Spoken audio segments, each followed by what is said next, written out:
Three, two, one. Welcome into the Exposed Turnbuckle podcast. I'm your host, Josh Rabick. Join with me as always, my co-host, Brandon List. What's going on, Brandon?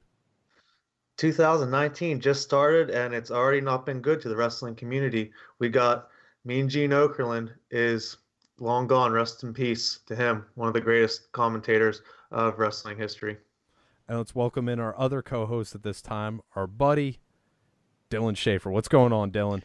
How we doing, fellas? I feel like I haven't talked to you guys since last year. That pun was not too good. Sorry. Oh, man. 2019 is just like 2018, filled with bad jokes, and there's going to be plenty of them between the three of us coming forward. Can't wait. All Elite Wrestling.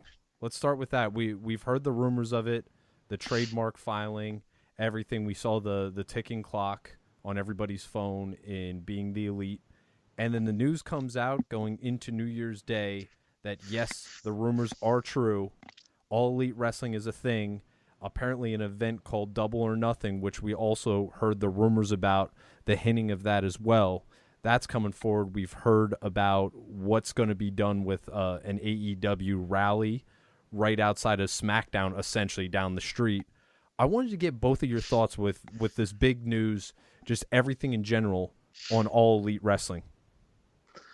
Yeah, all elite wrestling. We've been hearing about it for the past few months, and here it is. It's coming true now, and we'll see what we got going on. The main question, though, is going to be, how is this going to benefit the wrestling community as a whole? How is it going to grow wrestling into being something much bigger than where the wrestling is right now? Or is it just really going to stay as Ring of Honor light? Is it going to be a second Ring of Honor? I mean, I don't know.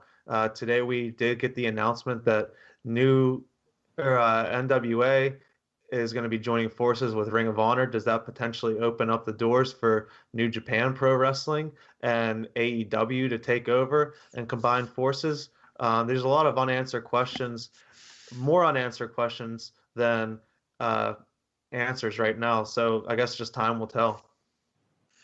I'm excited. Regardless of what really comes out of this is something new. It's something fresh. Why would we not be excited about it? Like, I mean, good for these guys. They finally did something that they've probably been wanting to do for a long time now. They've come together with help from, like the Jacksonville Jaguars owner and who else, the numerous other people I'm sure that helped them along the way get to this point. I mean, I'm excited for those guys. Like I said, regardless of if this becomes competition for any other promotion, if this, sort of doesn't go anywhere, they're doing something different. They're trying to change the world, as they say, and I'm excited to see where this goes. Who would think the Jacksonville Jaguars would have any impact on professional wrestling? Like, that would bring another professional wrestling promotion or anything, any alternative to WWE back from the dead, really since WCW's days. And one of the questions has to be, what network are they going to land on? It sounds like one of their big approaches is attacking SmackDown.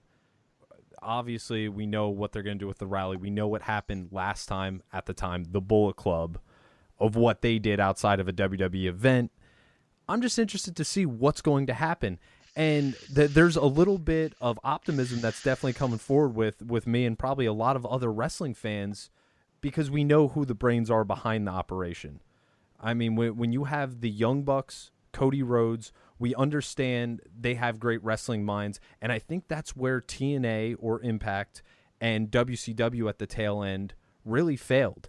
It just felt like it was not being run by good wrestling minds. It was being run into the ground. While you had the big names, and TNA and Impact, the combination of that company, they've had big names over the years, but it just wasn't executed properly to actually compete in any way with WWE. I think one of the main things is, when we look back at history, WCW was run by Ted Turner, the owner of CNN, and he wasn't in the wrestling business, didn't want to be in the wrestling business. He just knew it brought ratings to his stations.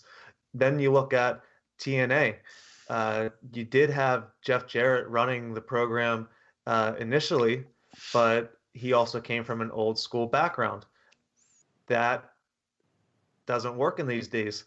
with social media rising, you need to find different ways to really reinvent yourself. And I think that'll show into the advantage of the Young Bucks and Cody moving forward. They've had great success on YouTube, and they know how to cater to their audience with social media, whether them getting turned into wrestling memes or, like I just said, the YouTube channel.